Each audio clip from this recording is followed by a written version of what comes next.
Buenas tardes a todos y todas. Bueno, mi nombre es Héctor Márquez. Yo soy docente de la Universidad Nacional de la Patagonia San Juan Bosco, investigador también, y tengo el enorme placer de hoy estar a cargo de la presentación del libro de Paula Bach, que están viendo ahí enfrente. Una investigación extensa, con mucha profundidad, que aborda el problema de las nuevas tecnologías de manera muy seria. Los invito, además de participar de esta presentación, de comprar el libro. Yo voy a hacer una pequeña semblanza que voy a leer para no olvidarme de nada del texto. Posteriormente voy a plantear algunas preguntas que me surgieron a partir de la lectura de la investigación de Paula y bueno, darle lugar sobre todo a ella que nos comente su investigación.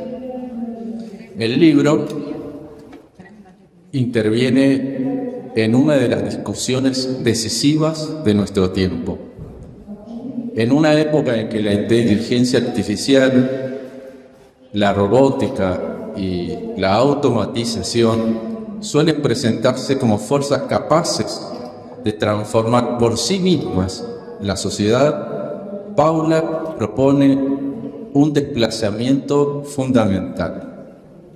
No preguntar solamente qué pueden hacer estas tecnologías, sino bajo qué condiciones económicas, sociales, políticas y geopolíticas sus capacidades pueden convertirse en fuerzas materiales capaces de reorganizar la producción y la vida colectiva. De allí surge la pregunta que estructura la obra. ¿Estamos realmente ante una nueva revolución industrial? La respuesta no es binaria. La existencia de avances técnicos extraordinarios no basta para afirmar que toda la matriz económica está siendo transformada. Una revolución industrial exige aplicación a gran escala, inversión sostenida, aumentos significativos de productividad, nuevas formas de organización del trabajo y una reconfiguración de la división internacional de la producción. El libro muestra que estas posibilidades conviven hoy con los límites de una economía mundial debilitada desde las crisis de 2008. Tal vez sobre estas cosas que voy diciendo puedas ampliarlas un poco. Con tensiones geopolíticas crecientes y con la disputa por la hegemonía tecnológica entre las grandes potencias. Este enfoque permite comprender también por qué Paula procura apartarse de dos extremos. Por un lado, del optimismo tecnológico, que supone que la innovación conduce automáticamente al progreso, la abundancia o el fin del trabajo. Es una de las cuestiones también abordadas en profundidad en la investigación a propósito de las tesis que andan dando vueltas, de las teorías que andan dando vueltas acerca del fin del trabajo. Pero no se trata de buscar tampoco un punto de vista pesimista de su postura que convierte a la tecnología en una amenaza autónoma e inevitable.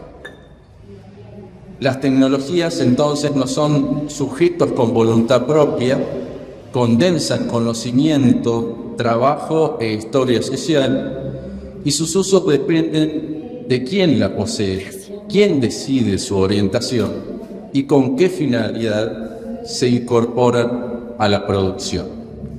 Aquí aparece una de las dimensiones filosóficas más fértiles, a mi parecer, del libro. La crítica al fetichismo tecnológico, que es otro de los conceptos clave que sería muy valioso que pudiera Paula profundizarnos hoy. Y la tensión entre valor y valor de uso.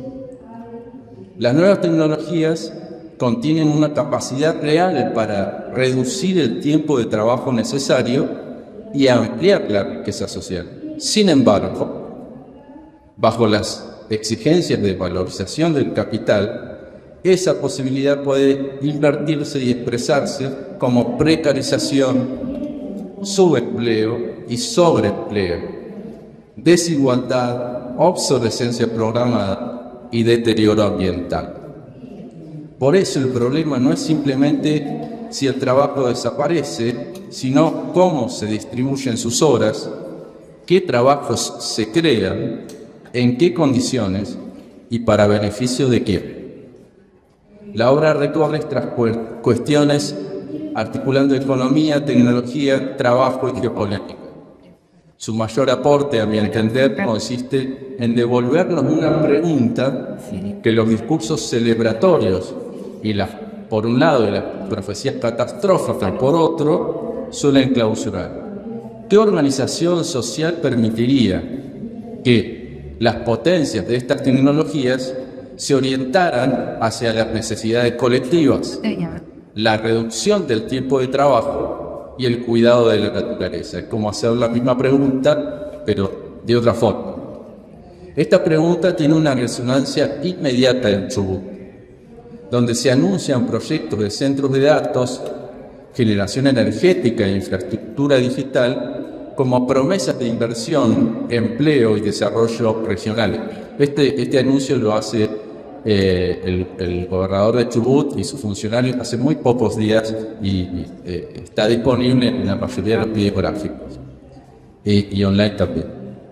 La lectura de Paula nos ofrece herramientas para no aceptar ni rechazar esas iniciativas de antemano, sino para examinarlas en sus condiciones materiales, sus relaciones de poder y sus efectos concretos. Bien, eso, mi pequeña semblanza del texto, y voy a terminar y a darle lugar ahora sí a Paula con dos preguntas. En tu libro buscas apartarte tanto del optimismo tecnológico que atribuye a la innovación una capacidad casi automática para producir progreso y abundancia, como del pesimismo que convierte la tecnología en una amenaza inevitable. Este movimiento no parece conducir, este movimiento de tu propia investigación no parece conducir a un punto medio, sino a un cambio de perspectiva. ¿Podrías profundizar cuál es el criterio teórico y político que propones para distinguir entre las capacidades potencialmente liberadoras de una tecnología y las formas concretas que adopta cuando su propiedad, su orientación y su aplicación están condenadas por las relaciones de poder, condicionadas en realidad por las relaciones de poder y por las exigencias de valorización del capital? Sería la primera pregunta. Y la segunda, más vinculada a nuestra región. En Chubut se proponen iniciativas, la iniciativa se llama Atlas Giga Hub y Chubut Hub Digital 2030, un gran centro de datos para inteligencia artificial cerca de Trelew, generación energética propia, con generación energética propia, nueva infraestructura de fibra óptica e incentivos para atraer inversiones. Esta es la propuesta. ¿Cómo deberíamos evaluar su verdadero alcance, más allá del volumen anunciado de inversión y de las promesas de empleo? ¿Qué evidencias y condiciones públicas habría que exigir para ponderar la calidad y duración del trabajo generado, el valor que permanecerá efectivamente en la provincia, los costos fiscales, la ocupación del territorio, el uso intensivo de energía y los impactos ambientales y sociales? En definitiva, ¿qué permitiría distinguir un proceso de desarrollo regional de un enclave tecnológico y energético orientado principalmente a circuitos de acumulación externos? Le doy la voz a Paula y muchas gracias por presentar.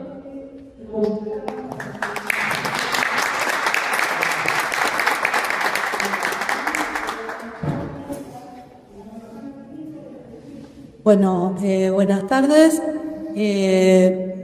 Les agradezco la presencia y primero que nada agradecer a Héctor lo que me dijo que iba a hacer unas pocas palabras, pero terminaron siendo varias, que hablan mucho del contenido de mi libro y hablan muy bien. Así que bueno, agradezco mucho. Voy a tratar de mechar en lo que tenía pensado como exposición, las preguntas y respuestas a Héctor. No sé si voy a poder, pero bueno, haré lo que pueda. En primer lugar, sobre la pregunta pero lo que me plantea Héctor, más bien ampliar en el sentido del concepto de fetichismo tecnológico, que justamente es un aspecto clave de mi libro. Yo lo que quiero plantear es que hay me gustaría agregar que hay como dos dimensiones de algún modo, ¿no? O sea, por un lado está la manera en la que percibimos nosotros las tecnologías, ¿no? Hay una cuestión abrumadora de las tecnologías, tanto la inteligencia artificial, esencialmente la inteligencia artificial generativa, pero también la genética, que es un avance un poco superior, con mayor autonomía, que es algo que nos tiene comprometidos diariamente. Estamos todo el día, usamos, no sé si todo el día, usamos por lo menos muchas de nosotros, gran parte del tiempo, charlando con ChatGPT u otros bots conversacionales, y además haciendo búsquedas, Google, etcétera, en lo cual le entregamos cualquier cantidad de datos que no sabemos a dónde van, y eso genera una sensación de cierto pánico, de cierta desprotección. Bueno, es un elemento muy importante. Pero además de la inteligencia artificial, también está el desarrollo de la robótica. Hay desarrollos importantes en robótica, robots humanoides, no excesivas cantidades, pero sí hay robots humanoides más avanzados, mucho más avanzados de lo que había antes. Bueno, vemos robots que bailan, cantan, saltan, hacen cosas que son totalmente increíbles, pero en el terreno de producción hay robots humanoides con cierto avance. Hace muchos años que hay robots en la producción, pero brazos robóticos, otro tipo de robots, también los robots de Amazon que recorren todos los pisos de los almacenes de Amazon y les alcanzan a los trabajadores que están mucho más explotados que antes, no casualmente, porque estando los robots que ordenan los artículos, los productos, los estantes. Pero también hay drones, por ejemplo, con inteligencia artificial, que están operando en las distintas guerras que vemos viendo, como vimos primero en Ucrania, después vimos, la masacre en Palestina, y ahora en la guerra de Irán, donde hay drones inteligentes, donde hay baterías antimisiles y misiles por inteligencia artificial. O sea, son una multiplicidad de aplicaciones, y además de eso, también si miramos la biotecnología, por ejemplo, no el paso de que en los 90 se empezó a cortar la cadena de ADN y ahora se empezaron a cortar los genes, los genes en una misma especie, modificar un solo gen, o la nanotecnología, que es el fundamento del hecho de que hay a veces miles de millones de transistores adentro de un solo chip que tiene el tamaño de una uña. Bueno, todos estos elementos son abrumadores, es una realidad muy presente. Y yo desarrollo todos estos elementos en mi libro, y sobre todo a partir de autores muy especializados, planteo las discusiones, los avances, los límites. Pero lo que yo me pregunto esencialmente, y voy con esto a la idea del fetichismo, pero me cuesta un poco llegar, lo que me pregunto esencialmente es qué nivel de aplicación tienen todas estas tecnologías. Es decir, todas estas tecnologías tienen verdaderamente el nivel de aplicación y de extensión que permitiría hablar de una cuarta revolución industrial o de una nueva revolución industrial de algún modo muy avanzada o consumada. Hay muchos que dicen que sí. La mayoría de los tecnólogos con los que discuto en el libro, por ejemplo, la mayoría, pero hay una parte muy importante, sobre todo los que se llaman periodísticamente tecno-optimistas y que son más que responden más al mainstream, consideran que sí, que hay grandes, que estamos en eso, ¿no? Que ya vamos a llegar. Pero el otro día, por ejemplo, también lo escuché a Grabois, a Juan Grabois, decir que estábamos en casi una cuarta revolución consumada. Entonces, bueno, yo una de las cosas que me pregunto es, ¿qué es lo que hay que ver? O sea, ¿cómo se identifica si hay o no hay una revolución industrial en curso, teniendo en cuenta revoluciones industriales anteriores, teniendo en cuenta que ya pasamos la primera revolución industrial del siglo XVIII, la segunda revolución industrial completada a mediados del siglo XX, y lo que algunos llaman, y yo adhiero, la tercera revolución industrial en sentido débil de las décadas de la 90 y 2000. Entonces, yo digo, bueno, ¿qué es lo que hay que mirar? Yo creo que lo que hay que mirar son cambios muy radicales.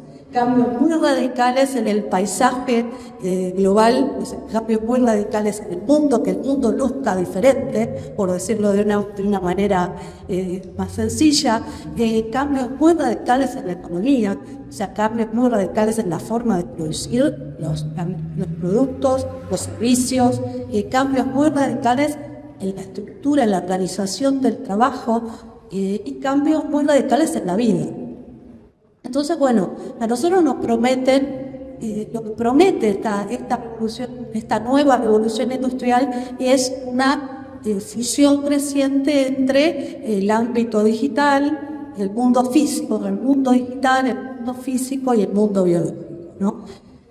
¿Y qué tendríamos que ver para que eso realmente fuera efectivo? Bueno, yo, pensando así rápido, me imagino fábricas inteligentes, servicios inteligentes que contengan Internet de las cosas, o sea, que todos los productos, que todo lo que se produce y tengan nuevos dispositivos que permitan conectar los objetos físicos con Internet, ciudades inteligentes, casas inteligentes, autopistas reconstruidas para el tránsito de vehículos autoconducidos, en su mayoría, no en algunos autos autoconducidos, hay autos autoconducidos, pero están limitados a espacios muy controlados, a ciudades que tienen carreteras con un relativo circuito, con un relativo control, varias ciudades de Estados Unidos, pero tenemos que imaginar que esto pase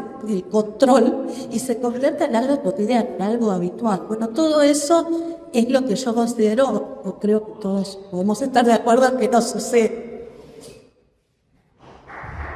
Entonces,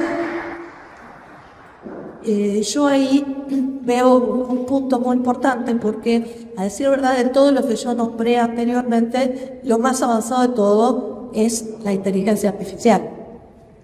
Y la inteligencia artificial, sobre todo, está extraordinariamente avanzada en su aplicación, sobre todo, me refiero, ¿no? En términos de extensión, de aplicación y extensión. Sobre todo está extraordinariamente avanzada en el comercio y en la finanza.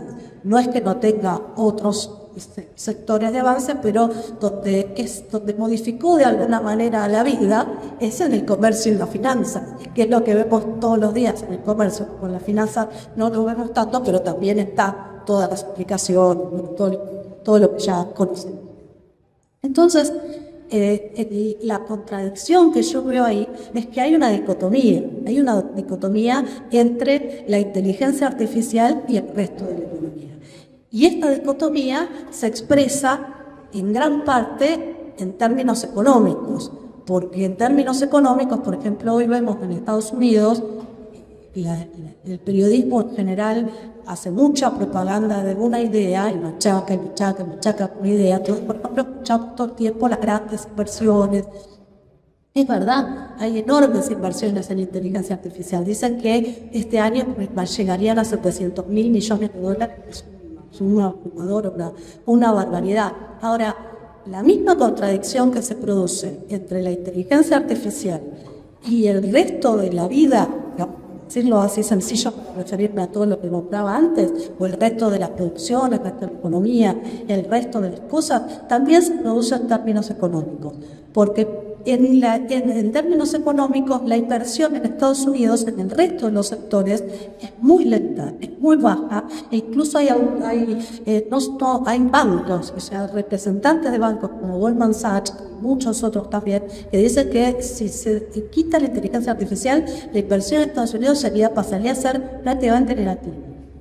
No, o sea, gente que informa a gente que quiere saber la verdad, digamos, ¿no? Representantes de los grandes bancos. Entonces, bueno, esa contradicción que hace que a su vez el periodismo hable no solo de esas grandes inversiones, sino también del hecho de que hay permanentemente riesgo de burbuja, ¿no? O sea, riesgo de que esas inversiones estallen, de que esas inversiones estén puestas por una expectativa de ganancia que no es la real y que entonces eso se venga todo abajo, lo cual cada tanto hay alguna alerta y va pasando. Bueno, yo veo esa contradicción en la propia economía estadounidense, que un poco esa contradicción entre inversiones por un lado y burbuja y el riesgo de burbuja por el otro, ¿no? Veo también esta contradicción entre el avance de la inteligencia artificial que no llega a transformar el mundo físico, el mundo de las cosas reales, el mundo de la producción, etc. Entonces, bueno, hay un elemento que a mí me parece interesante para pensar otras revoluciones industriales, y ahí voy a tratar de acercarme más a lo del fetichismo, que es el ejemplo de los 90 y los 2000, ¿no? O sea, ¿cuál fue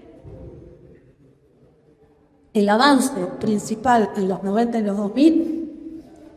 En términos técnicos fue la fusión entre Internet y las computadoras personales, ¿no? La producción de computadoras personales fue un hecho muy importante. Ahora, esa fusión se encontró en el desarrollo económico y en el desarrollo político y geopolítico con hechos también muy importantes. Esa fusión de Internet y las computadoras personales se encontró con que habían pasado ya había pasado ya gran parte de la historia del neoliberalismo, o sea, se habían provocado grandes derrotas en Estados Unidos, en Inglaterra y muchos países en el sur, por supuesto, y entonces eso ya era un elemento político que permitía pensar mucho más la expansión de nuevas inversiones, en el sentido de que permitan unas mejores condiciones de seguridad, ganancias desde el punto de vista del capital. Además, en este periodo había caído el muro de Berlín, con lo cual 1.500 más o menos millones de trabajadores que antes trabajaban fuera del yugo del capital pasaron a ser parte de la clase trabajadora mundial, que pasaron a estar al servicio del propio capitalismo. Entonces, bueno, esos dos hechos, más el hecho de que, por ejemplo, la caída del muro de Berlín y la tendencia más general de la migración de las ciudades, del campo a las ciudades, recompuso el panorama, ¿no? Es impresionante cómo cae el trabajo familiar y crece la oferta, por lo menos, de trabajo en la ciudad, ¿no? O sea, se hace cada vez más ciudadana el empleo.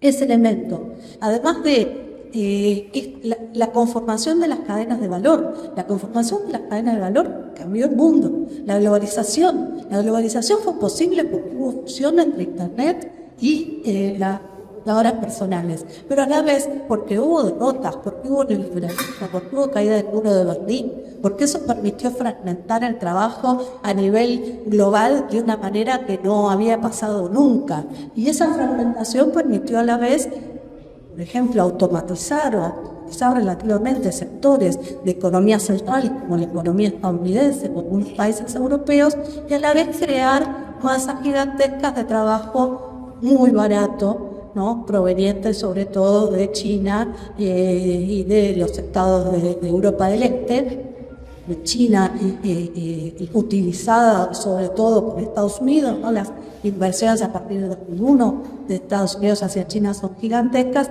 y las de los países centrales Europa del Este, como Alemania y Francia, por ejemplo, también lo son hacia países, países de Europa Central, como Alemania y Francia, también son muy importantes hacia Europa del Este, y también la migración de Europa del Este hacia esos países. Entonces, bueno, todo eso es lo que ahora, digamos, estamos viviendo una situación muy distinta.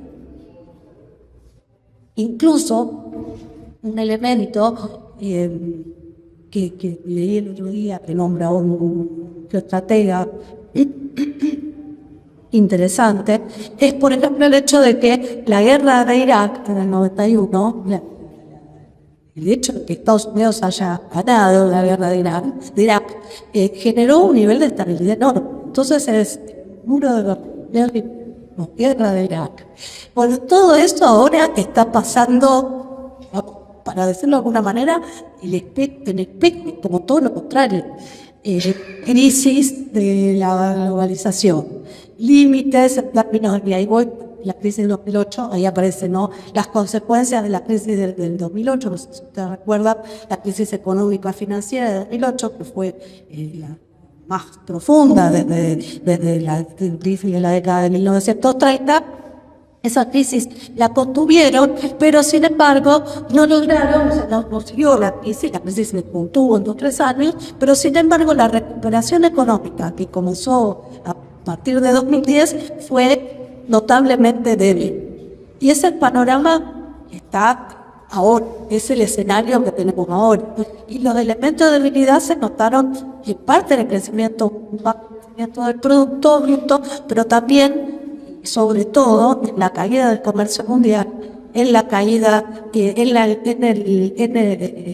las inversiones, en la declinación del nivel de inversión, la baja inversión, y en el crecimiento de la productividad, que es como el termómetro clave de las revoluciones industriales, ¿no? Si hay una revolución industrial en serio, si está desarrollada, si tiene mucho peso, tiene que haber un aumento cualitativo de la productividad, cosa que no está pasando más allá de aumentos últimos años, 10 años, es mayor que los 10 años anteriores, pero no hay ninguna espectacularidad comparable a, por ejemplo, el mismo periodo de los 90 y los 2000, ¿no? Entonces, yo creo que ahí hay como un elemento clave, y la competencia entre China y Estados Unidos, ¿no?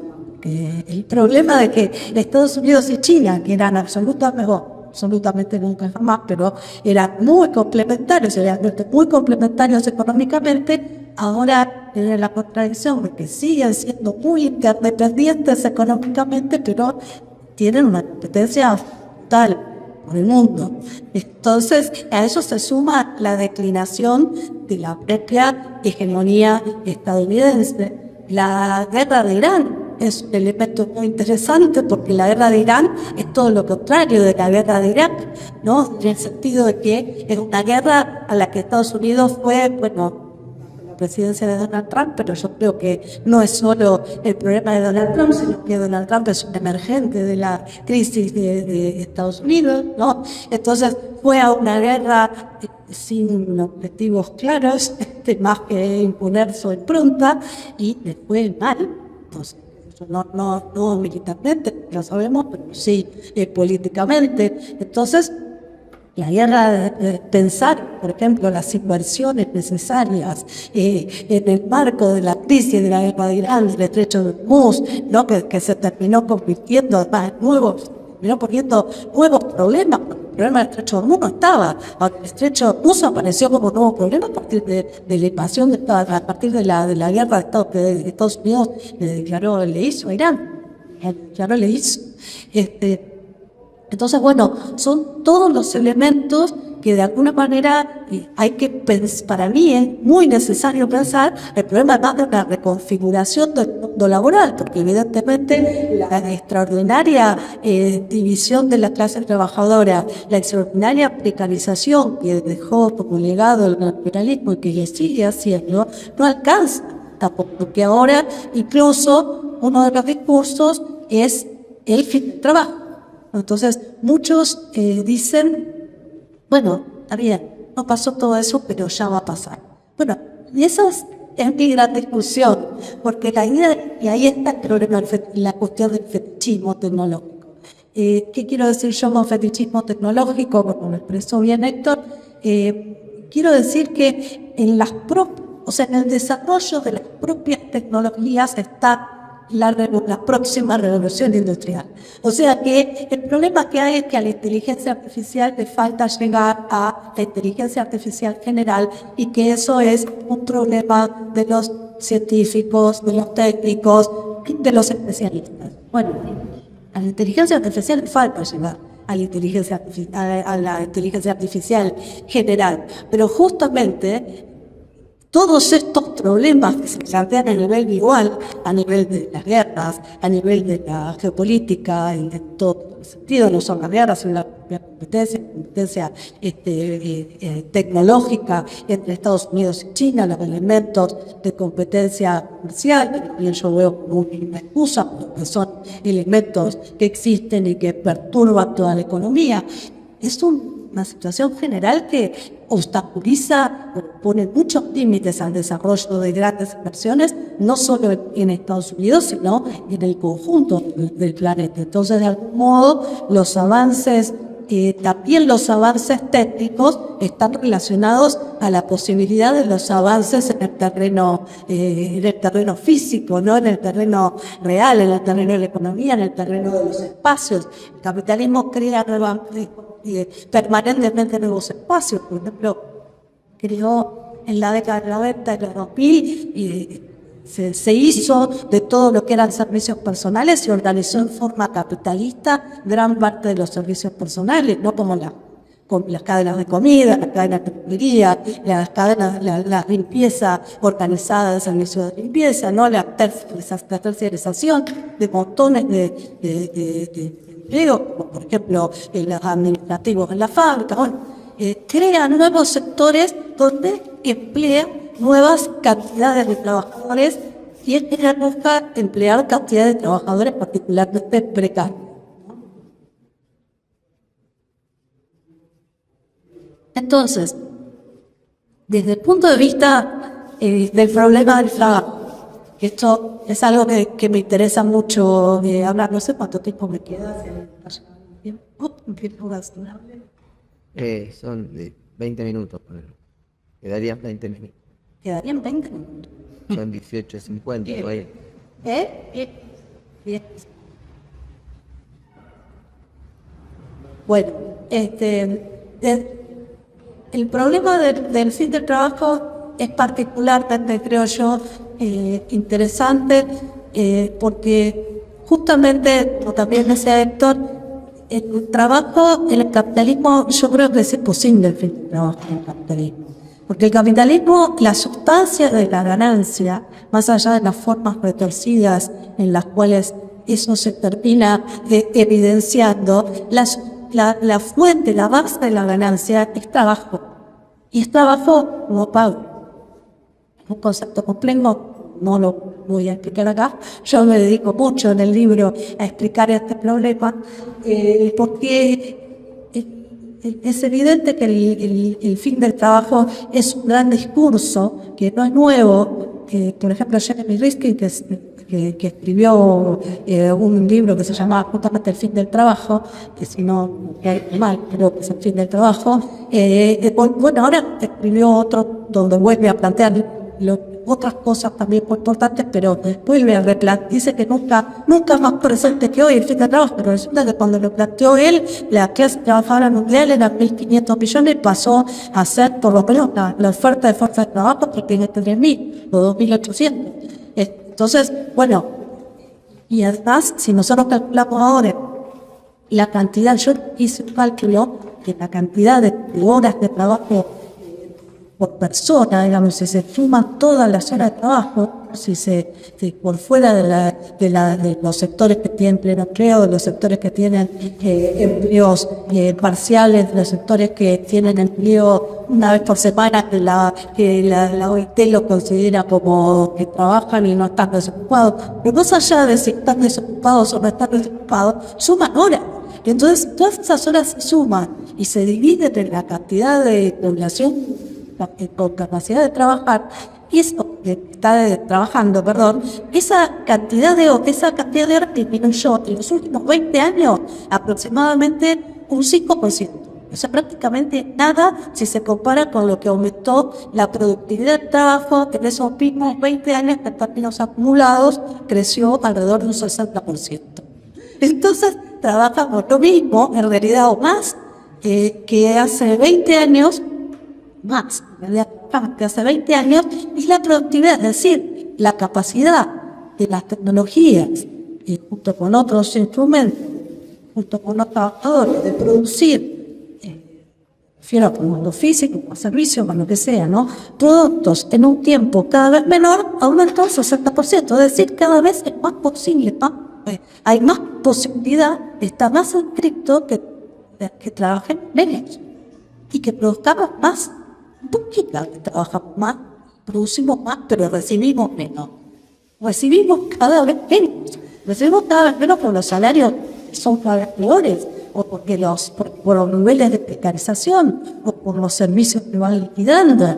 Entonces, bueno, ahí hay una contradicción terrible. Entonces yo creo que el problema del fin del trabajo, que dicho sea de paso, por ejemplo, Elon Musk, que es un gran propagandista de que se va a terminar de trabajar sin necesidad de trabajo, porque se va a robotizar todo, y porque la inteligencia artificial, y porque no va a haber más necesidad de trabajo, bueno, en realidad está proponiendo aumentar el tiempo de trabajo entre 11 y 17 horas, pero ¿qué queda entonces? Entonces hay permanentemente ese doble discurso. Yo creo que el capitalismo, en la medida en que las nuevas tecnologías tienen elementos muy novedosos, que creo que hay que mirar los tiempos, que son muy importantes, como el hecho de que se puede, por primera vez en la historia de la humanidad, hay cosas que se pueden reproducir, al menos reproducir prácticamente sin trabajo, como vemos los libros, los discos, la música, ¿no? Lo que se escribe, los algoritmos, son cosas que una vez que se producen se pueden reproducir infinitamente sin agregar trabajo. Esa es una realidad, pero esa es una realidad de la que no estamos siendo los trabajadores y las trabajadoras beneficiarios, porque el capitalismo necesita compensar eso de alguna manera. Entonces, en la medida que el capitalismo logre avanzar, que para mí, voy a decir en qué sentido, no va a ser fácil, sobre todos estos problemas que yo planteé, y logre invertir en gran escala y ampliar las nuevas tecnologías, solamente lo va a hacer si le resulta ganancioso, o sea, si puede obtener ganancias.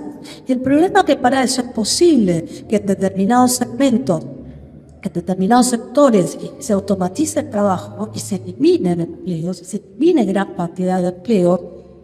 No hay que olvidarse, por ejemplo, lo que pasó en el centro, en el medio oeste norteamericano, en el Rust, en la zona industrial estadounidense, en los 90 y los 2000, sobre todo el Rust se desindustrializó completamente y quedó convertido en un lugar de chatarra, de nada, y gran parte de esos empleos fueron a parar a China, a México, al sudeste asiático, a la India, bueno, y otros lugares, ¿no? Entonces, bueno, el problema que hay es que el capitalismo lo que hace es que la forma que tiene de resolver este problema de la ganancia, combinando sectores donde el empleo desaparece, es efectivamente combinando estos sectores donde el empleo desaparece con sectores donde el empleo se consigue mucho más barato, ¿no? Y estos sectores son los que, este es un gran problema desde el punto de vista capitalista, porque la cuestión del espacio está en cuestión.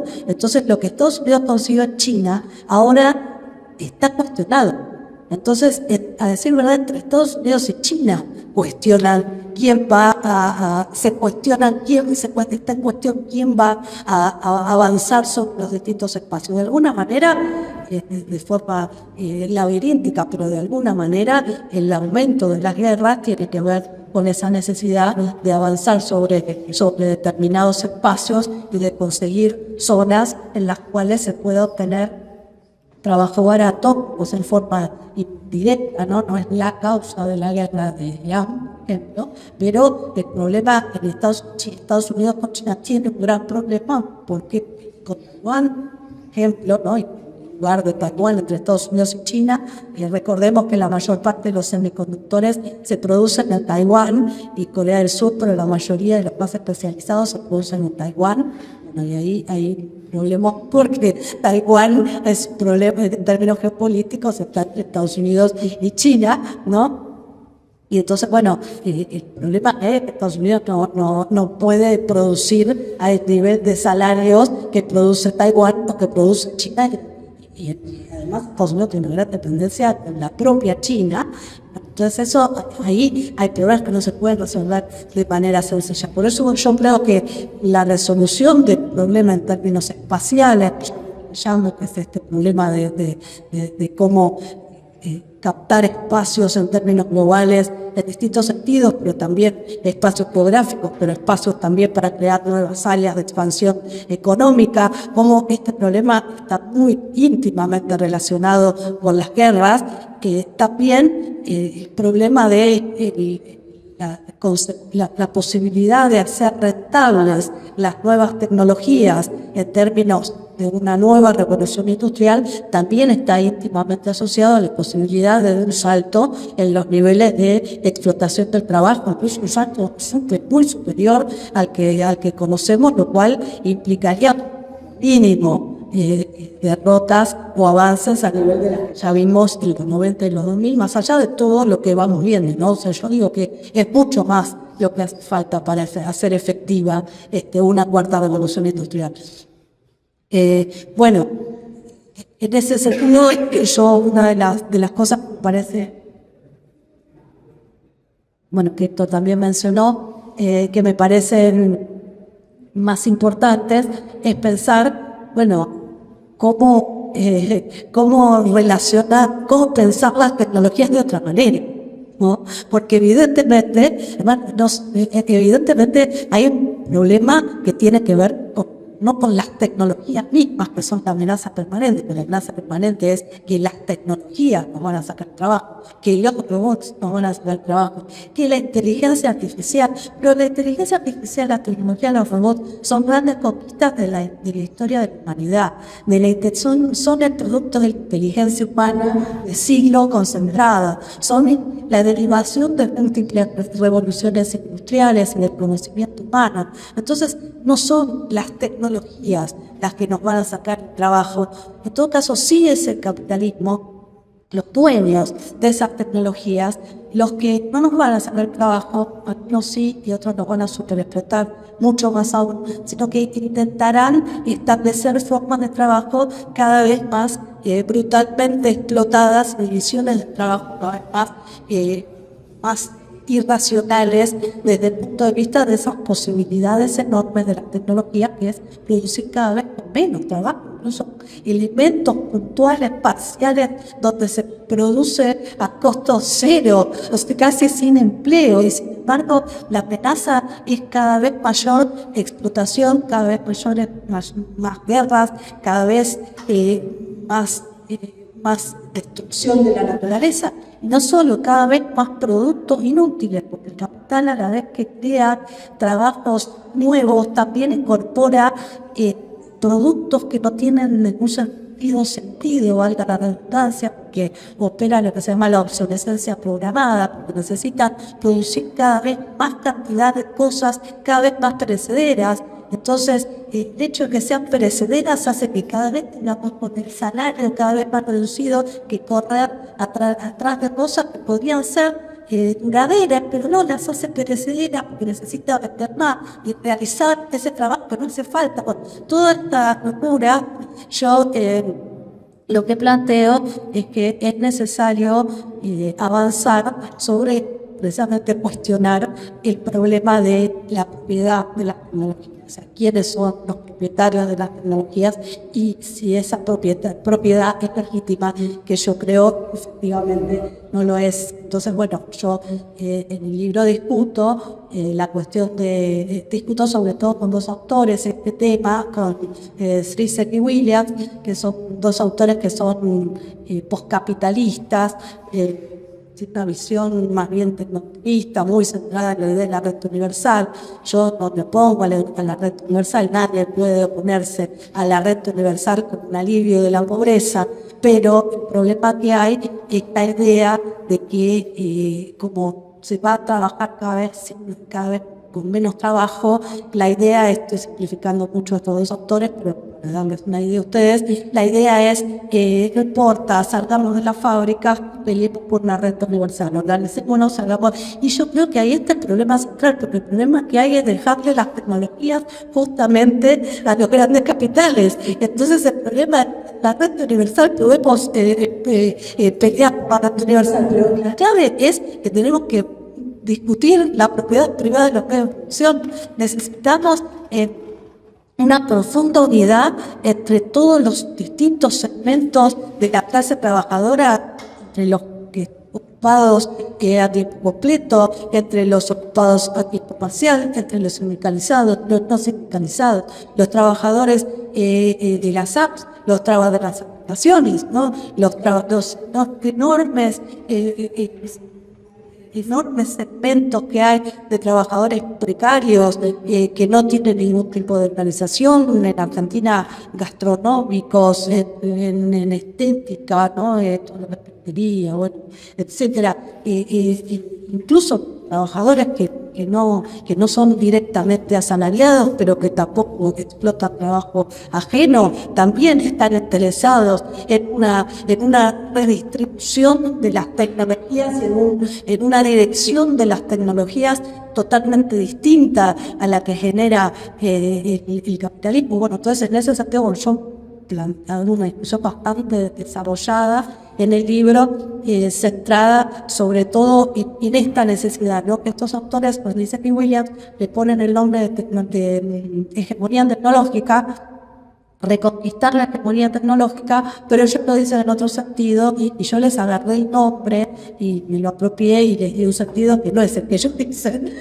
pero les di este sentido de la necesidad de la clase trabajadora de su conjunto peleando por su permanente unidad, probablemente más responsabilidad de los sectores organizados y sindicalizados, pelear por la cultura de los sindicatos, porque también es obviamente, es una pelea contra las burocracias sindicales y contra el corporativismo sindical, que todos los trabajadores deberían estar más allá de que estén, si son precarios también deberían incorporarse en los sindicatos y pensar organismos que cada vez más unifiquen distintos sectores de lo que el neoliberalismo destruyó y dividió, pero que compartimos intereses, e incluso también los que trabajan en software, trabajo domiciliario, que hay de todo tipo, los curadores de datos, todos trabajan en el análisis de datos, que son trabajos terribles,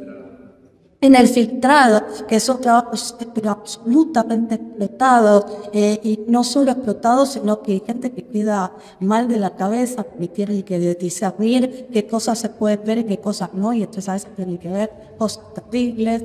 Bueno, todos esos sectores necesitamos empezar a pelear sectores más conscientes por la unidad de todos esos sectores para justamente cuestionar la propiedad privada y empezar a pensar un destino distinto de las tecnologías, un control, un gobierno distinto de las tecnologías que permitan precisamente llevar adelante la esencia de esas tecnologías, que es producir cada vez con menos tiempo de trabajo, o sea, que todos produzcamos cada vez, que todos podamos trabajar cada vez menos tiempo y que el tiempo se reparta y que además produzcamos cosas que sirvan, porque hay que discutir qué se produce, porque todo lo que se produce no tiene sentido. ¿Quién puede encontrar sentido en comprar un celular por año o cada 2 años si es que le alcanza el sueldo, o endeudarse para comprar un celular cada 2 años porque los para siempre los celulares, como antes, y podrían cambiarse aplicaciones, se podrían incorporar aplicaciones nuevas que los actualicen, podrían perfectamente, pero no, porque es una necesidad profunda del capital y que está en contradicción con esta posibilidad de la tecnología de producir cada vez menos cantidad de trabajo. Entonces, bueno, yo encuentro ahí algo como muy profundo. No sé, Héctor, si más o menos respondo no, las preguntas no las respondí aún. Ahora voy a tratar de las preguntas, pero bueno, por lo menos el recorrido que vos hiciste del texto de profundización. Y como Héctor, que le agradezco a Héctor la recomendación de comprar el libro, bueno, lo completo, digamos, está en el libro, que me cuesta mucho resumir porque es un libro que me llevó mucho, me costó mucho trabajo y es un libro largo. Bueno, sobre las preguntas. Bueno, cambio de perspectiva, esto creo que no sé, está dentro de los tiempos más o menos respondidos. Centro de datos en Chubut, bueno, el tema de los centros de datos es complicado porque, a decir verdad, los centros de datos esencialmente, por lo que se sabe, trabajo no crean, o sea, empleo no crean, y son grandes chupadores de vientos, de agua, de energía, y trabajo no crean.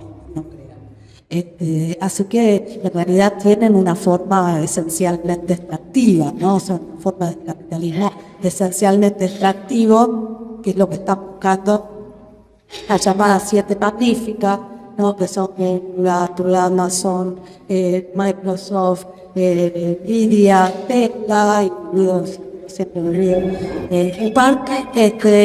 que es lo que está buscando, que es ampliar estas inversiones de las que yo hablaba antes. Son inversiones fundamentalmente en chips, ¿no? Fundamentalmente en chips. Tengo otras cosas para decir, pero las digo por el todo. Fundamentalmente en chips, en centros de datos, en equipos para centros de datos y en energía. Los centros de datos a veces no fabrican, pero los hacen y a veces los alquilan ellos. Entonces, ahí hay una utilización que, por otro lado, en Estados Unidos está siendo muy resistido. Creo que en Nueva York se prohibió por un tiempo la construcción de centros de datos por la cantidad de energía que consumen, por el agua, porque son muy dañinos. Entonces, obviamente, y el costo ambiental es terrible. Entonces, obviamente, esto se deriva a la periferia, bueno, y cuanto más servil sea el gobierno, como en nuestro caso, mejor. Entonces, bueno, acá yo creo que, de todos modos, el problema de fondo vuelve al problema de la propiedad. Porque mientras gobiernen la nube, las 7 grandes, hay que pelear contra el dominio de las 7 grandes de la nube. En todo caso, habría que construir propios centros de datos, habría que construir propias nubes de los países, de los países periféricos, probablemente con ayuda, con colaboración del trabajo científico y tecnológico que tiene un desarrollo mucho mayor en los países centrales, pero colaboración entre distintos sectores de trabajadores. Pero habría que pensarlo desde un punto de vista que permita hacerlo, vamos, de alguna manera hacer no alternativo, sino en competencia con las 7 grandes, que tiene que ver con el problema de la unidad de los sectores de la nueva clase trabajadora, y tiene que ver con la cuestión de la unidad de países no desarrollados y con la unidad de Latinoamérica, con muchas cuestiones que permitirían pensar desde otro punto de vista, y cuestionando lo que yo planteaba antes, organizar la producción de una manera alternativa y cualitativamente superior, lo cual, por supuesto, traería guerra en términos comillas, digo, pero entraría en competencia con las formas de producción de estas grandes empresas, pero bueno, ahí ya estamos en otro terreno que es la relación de fuerzas entre las clases, como la organización, los estados, bueno, de alguna manera habría que acceder al poder del Estado para lograr este tipo de organización, porque de alguna manera habría que acceder al poder del Estado y no de una manera, digamos, reformista, sino de una manera que cuestione profundamente la propiedad, la organización, la producción, para poder pensar un programa alternativo y que compita en términos de posibilidades con la nube, con los centros de datos, y veo muy difícil que de otra manera no sea una vía extractiva, ¿no? Una fuente de extracción. Bueno, esencialmente eso, no sé si tal vez nada. Bueno, esencialmente eso es.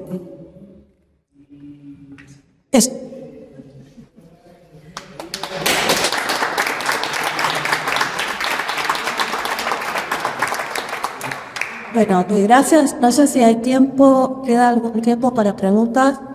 Algo, sí, 5 minutos. Bueno, si quieren hacer alguna pregunta, no sabemos si la vamos a poder responder. Siempre está bueno hacerla.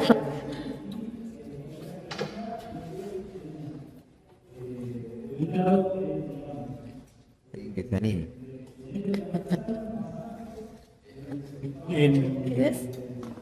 Se escucha.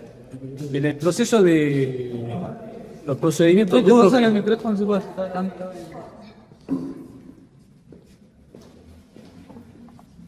hoy en la industria del trabajo se usa mucho el término de los procesos duros, donde empiezan a hacer los procedimientos, cuando empezamos a cargar datos a la información de la industria, obviamente para el uso de la IA y los drones y la robótica, ¿no? Toda esa información que vamos entregando a los trabajadores lo vemos en futuro porque la guillotina, ¿no? No sé si más o menos lo ves de esa manera o cómo se puede dar cuenta de eso.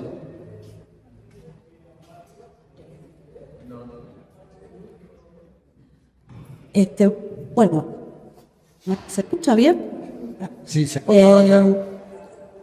Sí, no, en un sentido. En un sentido sí. O sea, sí. El medida que el capitalismo logre superar todos estos grandes problemas que yo planteé, y que logre, digamos, avanzar con esta tecnología y logre subordinar a la clase trabajadora a sus necesidades, en la medida en que eso suceda y estamos entregándole nuestros datos y estamos comprando nuestra propia guillotina, como vos decís, pero eso no está definido y eso está bueno, porque justamente todas estas contradicciones que se plantean en la realidad, esta crisis general del capitalismo hace que también esté abierta la posibilidad de pelear por otras cosas. Cada vez que todo proceso donde las hegemonías entran en crisis, donde se ponen en escena guerras como las que estamos viendo, donde hay semejante competencia, donde hay semejante distribución de enormes sectores de trabajadores, muchos de los cuales votan las derechas, pero derechas que asumen y después tampoco cambian, más allá de los ataques que ya sabemos que hacen, tampoco cambian contundentemente la realidad. Entonces hay como una suerte de oscilación permanente, una tendencia a la polarización, y surgen nuevos fenómenos, por ejemplo, el de Patani en Nueva York, en Estados Unidos, y en muchos otros lugares. Bueno, acá tenemos el fenómeno Miriam Bregman también, que es el hecho de que Miriam Bregman y la izquierda ha logrado un nivel de conocimiento y de aprobación de la población, ¿no? Que llega que es la primera persona con imagen positiva de todos los políticos, a veces la segunda, según las encuestas. Entonces, hay elementos en la subjetividad que permiten pensar otra cosa, Y bueno, cuando se abren estos procesos en los cuales el capitalismo tiene que avanzar incluso sobre más cosas conquistadas de las ya perdidas, y cuando además está en una situación crítica, bueno, es más probable, es más posible hacer frente, y es más posible pelear porque ese destino de las tecnologías no sea un destino nefasto, macabro, no sea una guillotina para nosotros, sino que de algún modo permita construir un camino en el cual podamos empezar a utilizar sus potencialidades y lograr vivir una vida mejor, lograr poner las tecnologías a nuestro servicio. Entonces, la pregunta está muy bien y es compleja de responder, pero a decir verdad yo creo que está abierta. No es que no vamos a lograr evitar todo lo que pasa no dándole datos, los datos, eso hay que dárselo, porque es nuestro trabajo, pero bueno, eso. Más que preguntarle, quiero dar un pequeño aire a la charla. Hace muchos años, a partir del 88, cuando hacía mis hermanos, que son los primeros que nos asustan, me dicen, ¿qué estás haciendo si salió Google? Y yo... ¿podrías hacer en mi casa? No, ¿En mi casa? Sí, sí, por favor. Pero no se escuchan. Gracias. Perdón.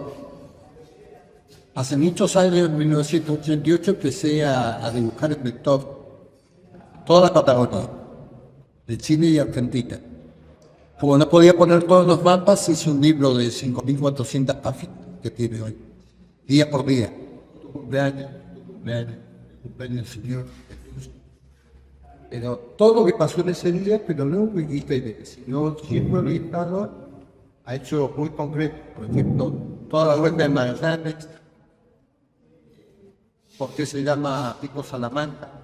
En la edición de Malespina, en 1789, uno de los vaquianos para el agua, pero no tenían agua, no podían desalinizar el agua del mar, bajaban para explorar donde había agua. De ahí el Pico Salamanca, secundino Salamanca. Y todas cosas así. Martín García era el despensero de Solís, de ahí la isla de Martín García, por ejemplo. Y bueno, desmenuzé y me convertí en el artesano del dato. Y te muestro. Y fui a Google a ofrecerle todos, se cortaba.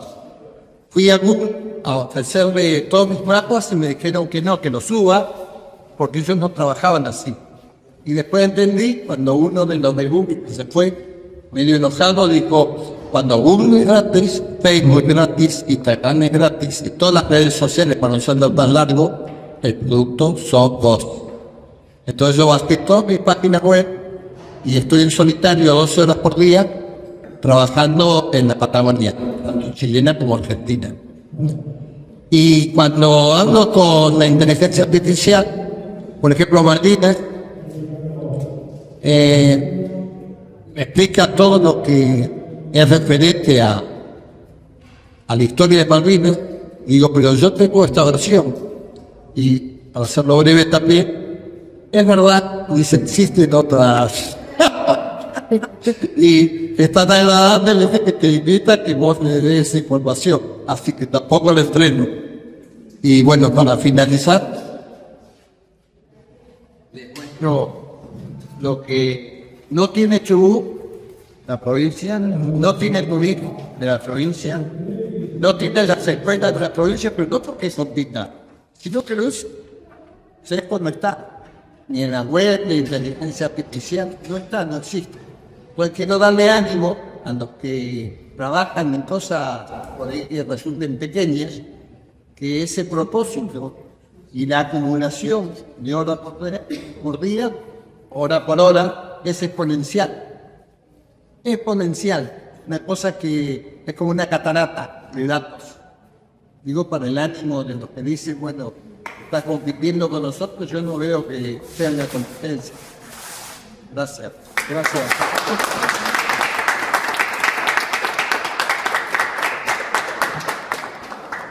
Bueno, de esta manera finalizamos la presentación del libro Las nuevas tecnologías y los límites de capital.